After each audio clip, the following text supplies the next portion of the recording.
Kemunculannya cryptocurrency telah merevolusi caranya transaksi digital dilakukan. Monero termasuk di antara cryptocurrency terkemuka yang menaruh perhatian signifikan pada privasi kalian. Video ini menjelaskan konsep-konsep kunci, fitur-fitur, dan juga tantangannya Monero. Dan entah kami pikir itu adalah proyek yang kuat layak diinvestasikan atau tidak. Oke, let's go!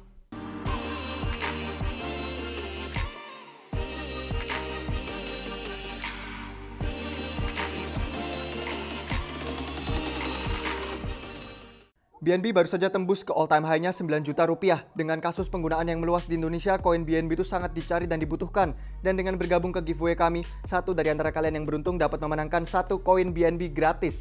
Klik link yang ada di deskripsi untuk ikutan dan kumpulkan entry kalian. Dari subscribe ke YouTube channel kami ini, follow semua media sosial kami, dan juga beberapa bonus entry lain seperti mencari nyanket yang tersembunyi di setiap episode terbaru. Kapan lagi kalian bisa dapat satu koin BNB gratis untuk memperkaya portofolio kripto kalian? Kami bukan penasihat keuangan, tapi adalah tim peneliti yang punya passion akan finance dan crypto. Kami meneliti dan membagikan laporan ke kalian mengenai apa yang tengah terjadi di komunitas globalnya crypto. Kami dorong kalian untuk selalu lakukan riset kalian sendiri, karena pengetahuan adalah kekuatan. Jadi apa itu Monero dan kenapa ada sangat banyak uang di baliknya? Monero. Sederhananya, Monero mengizinkan kalian untuk jadi bank kalian sendiri. Kalian bisa berbelanja dengan aman, tahu bahwa orang lain tidak bisa melihat saldo kalian, seberapa banyak uang kalian kirim, lokasi pengiriman, atau melacak aktivitas kalian. Monero adalah salah satu koin privasi terbesar dan tertua. Waktu kebanyakan dari kita berpikir soal cryptocurrency, Bitcoin adalah satu yang paling populer dan dikenal. Itu adalah satu yang pertama dari jenisnya, menggunakan teknologi peer-to-peer untuk memungkinkan pengguna melakukan pembayaran dengan koin mereka. Tapi Monero telah mencapai popularitas dan penerimaan tingkat tinggi, utamanya karena fiturnya yang berorientasi pada privasi. Untuk memahami kekuatannya Monero, kita perlu mengenali kekurangannya Bitcoin. Walaupun teknologinya di balik Bitcoin memang revolusioner, itu sudah berusia lebih dari 11 tahun lamanya dan adalah blockchain generasi pertama. Sebagaimana kita lihat belakangan ini, ada banyak pengembang yang mencoba untuk memperbaiki protokol Bitcoin terkait scaling atau peningkatan, waktu transaksi, dan banyak hal lainnya juga. Meski Bitcoin memang anonimus, sifat dasar blockchain-nya berarti orang-orang bisa dengan mudah melihat aktivitas transaksi yang ada pada dompetnya. Kapanpun uang harus mengalir antar dompet-dompet tersebut, maka mereka dicatat ke dalam ledger publik.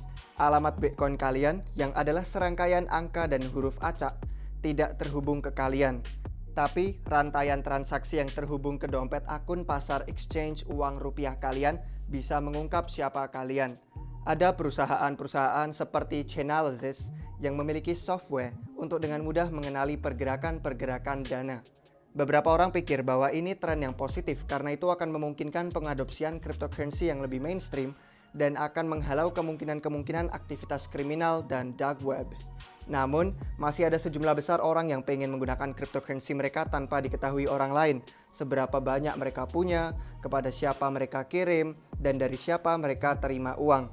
Gimana menurut kalian? Beritahu kami di komentar di bawah karena itu adalah suatu pertanyaan kontroversial. Pertanyaan di mana kita bisa lihat positif dan negatifnya. Kami suka idenya privasi kita itu terlindungi. Tapi ya gitu, kami bukan pelaku kriminal. Yaitu langkah keseimbangan yang sulit. Karena di satu sisi kita seharusnya punya hak atas informasi kita sendiri tanpa campur tangan orang lain. Tapi di sisi lain, kita perlu mendukung sistem yang tidak mendorong perilaku kriminal dan transaksi nggak jelas. Monero memanfaatkan mekanisme proof of work yang adalah mirip dengan yang dipakai Bitcoin untuk mengeluarkan koin baru dan untuk menawarkan insentif ke para penambang agar mereka mau mengesahkan transaksi dan mengamankan jaringannya. Kebanyakan cryptocurrency termasuk Bitcoin dan Ethereum itu berfungsi melalui transaksi yang disahkan secara terbuka. Artinya itu mengizinkan siapapun untuk melacak dana kalian. Tapi tidak kasusnya dengan Monero. Jadi apa saja prinsip utamanya Monero? Ada beberapa prinsip di mana Monero itu didasarkan yang membuatnya mencolok sebagai suatu cryptocurrency. Jaringan desentral. Jaringan dan ledgernya Monero itu terdistribusi secara global. Dan karenanya tidak ada database atau server yang bisa disensor atau dikontrol dengan jahat. Mari katakan sebagai contoh pemerintah seperti Cina berusaha menutup node-node Monero dalam negeri mereka Usaha-usaha itu nggak akan bekerja. Pengguna-pengguna lain akan lanjut berkontribusi ke jaringannya dan memproses transaksi sah apapun. Keamanan finansial. Cryptocurrency Monero itu tidak punya suatu titik kelemahan pusat yang para aktor jahat bisa hack untuk mencuri dana pengguna mereka. Mata uangnya diamankan dengan teknik kriptografi yang tetap. Demikian tidak butuh mempercayai pihak-pihak ketiga dengan tanggung jawab dana kita. Setiap pengguna Monero itu bisa secara mandiri memverifikasi keabsahan ledgernya itu sendiri. Ini artinya kalian tidak harus mempercayai operator-operator node. Privasi finansial. Banyak sistem blockchain biasanya mengorbankan privasi dalam rangka meningkatkan keamanan. Monero itu memprioritaskan privasi pengguna. Identitas pengirim, identitas penerima, dan jumlah transaksi, semuanya tetap tidak diketahui pada blockchain-nya. Jadi aktivitas belanja dan aktivitas penyimpanan, kalian itu nggak bisa dilacak. Halangan ASIC. Satu isu yang dikenal dengan menambang Bitcoin adalah kalian butuh peralatan menambang khusus. Sistemnya memanfaatkan chip ASIC, yaitu Application Specific Integrated Circuit. ASIC ini adalah sistem yang dirancang khusus untuk menambang Bitcoin, tapi mengatur sistem tersebut itu sangat mahal, membuatnya jadi di luar jangkauan kebanyakan orang. Monero itu menggunakan suatu algoritma hash alternatif dengan fitur lebih maju. Ini artinya kalian bisa menambang Monero menggunakan CPU atau GPU. Demikian meningkatkan potensi cryptocurrency-nya untuk jadi lebih desentral, karena itu bisa ditambang dengan peralatan yang lebih murah. Banyak kunci-kunci. Monero itu menggunakan suatu sistem kunci yang unik, tidak seperti yang digunakan oleh Bitcoin atau Ethereum. Mereka termasuk kunci public view, kunci private view, kunci public spend, dan kunci private spend. Kalian gunakan kunci public view untuk mengeluarkan alamat publik samaran satu kali. Kunci private view itu digunakan untuk cek blockchain-nya Monero dan memverifikasi bahwa kalian telah menerima uang. Kunci public spend digunakan untuk membuktikan tanda tangan transaksi. Sementara kunci private spend itu digunakan untuk menghasilkan transaksi keluar. Bagaimana suatu transaksi Monero itu bekerja? Itu menggabungkan beberapa konsep kriptografi modern dan ilmu komputer yang paling maju. Seperti Bitcoin, seorang pengguna Monero akan punya suatu alamat publik yang berupa serangkaian huruf dan angka. Namun, tidak seperti Bitcoin, nggak akan ada dana apapun yang terkait dengan alamat ini. Waktu kalian kirim beberapa Monero ke seseorang lain, alamat publik sementara akan dibuat. Alamat ini juga hanya dibuat persis untuk tujuan transaksi ini dan memang baru.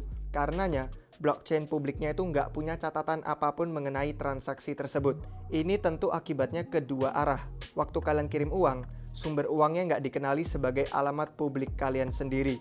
Karena itu, nggak ada yang bisa kenali bahwa kalian mengirim Monero ke seorang lain di jaringannya. Alamat-alamat tersebut diberi istilah alamat samaran dan tidak diketahui siapapun. Kekuatan dan kelemahannya Monero. Kekuatannya, Monero adalah satu di antara cryptocurrency yang paling privat. Monero lebih desentral daripada cryptocurrency lain karena tidak terhalang harus pakai mesin menambang ASIC yang tadi. Mustahil untuk mencari hubungan transaksi ke individu pelakunya. Transaksinya tidak bisa dilacak. Blockchain-nya tidak punya batasan karena bisa meningkat secara dinamis. Kalian bisa pilih pihak-pihak yang boleh melihat transaksi kalian cocok untuk tujuan perpajakan. Monero punya tim pengembang yang berdedikasi mengerjakan proyeknya. Berlanjut ke kelemahannya, ada beberapa dompet yang dirancang untuk Monero. Menyimpan Monero itu dengan aman bisa lebih sulit dibandingkan koin lain. Susah untuk mengembangkan aplikasi yang berinteraksi dengan blockchain Monero. Banyak pasar exchange mulai menghapus Monero dari pasar karena secara umum pemerintah tidak suka Monero. Jadi secara keseluruhan, lebih banyak orang memilih mata uang digital dan virtual daripada mata uang fiat fisik. Tim kami telah sepakat bahwa kami memang suka fitur privasinya Monero, tapi susah untuk berkata masa depan apa yang dimiliki Monero. Ini pada akhirnya menyediakan lebih banyak kuasa untuk pengguna, namun kami sadari bahwa kuasa ini bisa disalahgunakan oleh sindikat kriminal yang berusaha untuk mencuci uang atau membeli barang dan bahan-bahan ilegal. Monero itu koin yang sangat populer dan akan terus mendapatkan momentum di komunitas kripto, tapi itu bisa menghadapi beberapa rintangan dengan para regulator di banyak negara di masa mendatang. Apa kalian megang Monero? Beritahu kami di komentar di bawah jika itu bagian dari portofolio kalian. Jangan lupa untuk like dan subscribe dan juga follow kami di semua platform media sosial kami yang lain. Jadi kalian tetap terhubung dengan kami dengan semua informasi terbaru. Sampai jumpa di waktu yang berikutnya. Cheers!